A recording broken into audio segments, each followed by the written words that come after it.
anyone know I own a house in Charlottesville? Where is it? Oh, boy.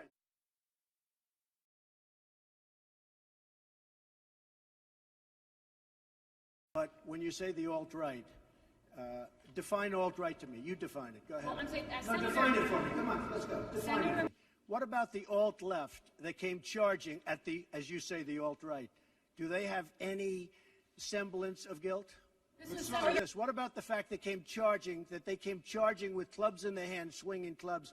Do they have any problem? I think they do. And you have, you had a group on one side that was bad, and you had a group on the other side that was also very violent. And nobody wants to say that, but I'll say it right now. You had a group on the other side that came charging in without a permit, and they were very, very violent.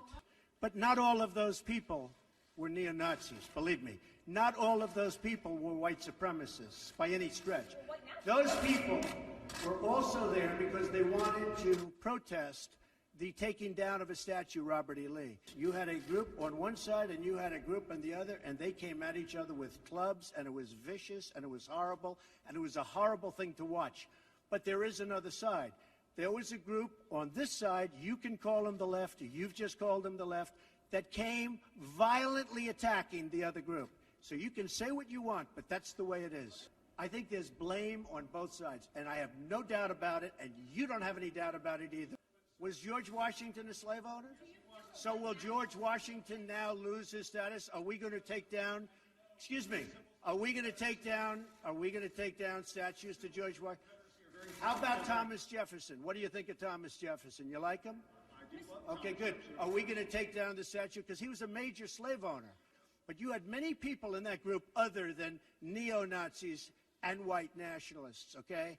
And the press has treated them absolutely unfairly. Now, in the other group also, you had some fine people, but you also had troublemakers, and you see them come with the black outfits and with the helmets and with the baseball bats.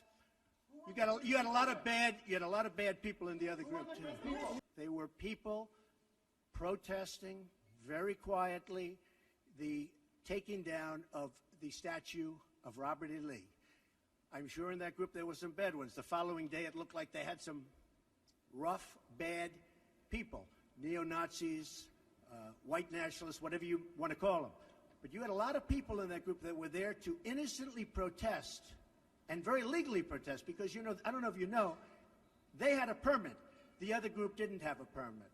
So I only tell you this, there are two sides to a story.